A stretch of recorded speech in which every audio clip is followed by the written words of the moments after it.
Hartford, Connecticut, and they. This is the birdfish potters, the Webster family. Yeah, the Webster family. Today, Quincy did a book on the Websters. Okay. And they came to Fayetteville, and then I was able to help him from Fayetteville to get him to Randolph County. Right. Because Chester, and probably more of them too, ended up here in Coleridge. They, things, you know, the Fayetteville was one of the places that was hit very hard by depressions in the early 18th or 19th century. And we had a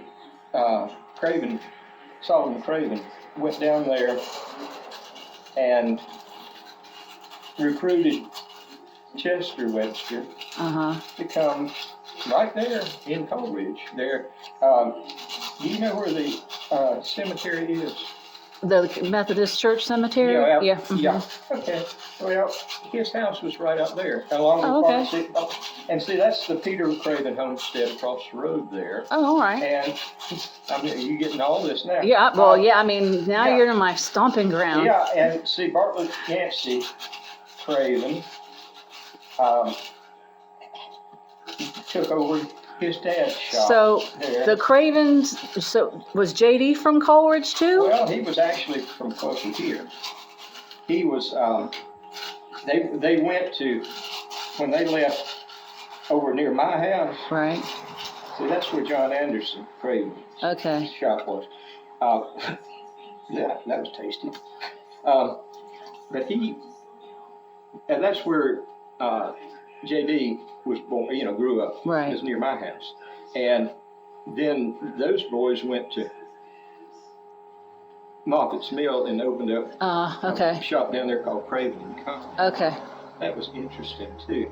But Chester. So now I got to find something from Chester Webster. You know, I had a piece of Chester's, not one of the, ones with the decorations on it. So he did birds and fish. Yeah, and Quincy had the premier collection. So now I got to find. Oh yeah. Because I got Craven because my house belonged to a Craven. Yeah. But it was the wrong Craven apparently because my Craven was not. Well, was from Coleridge, and JD is not from Coleridge. Well, you know, they're all from this area. I know. All related. Somewhere along that line, I think, because if, we look at the history with the Peter Craven and all of those, if we could find those missing parts, and actually one time we did probably find a missing part, but I don't know. I'll have to talk to Sam about that because I could not find that place again.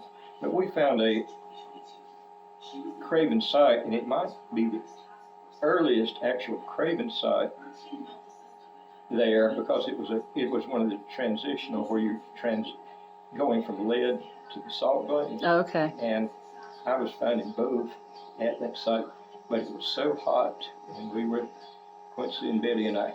This was a show. We were always looking for those kiln sites and things like that, and trying to put it together.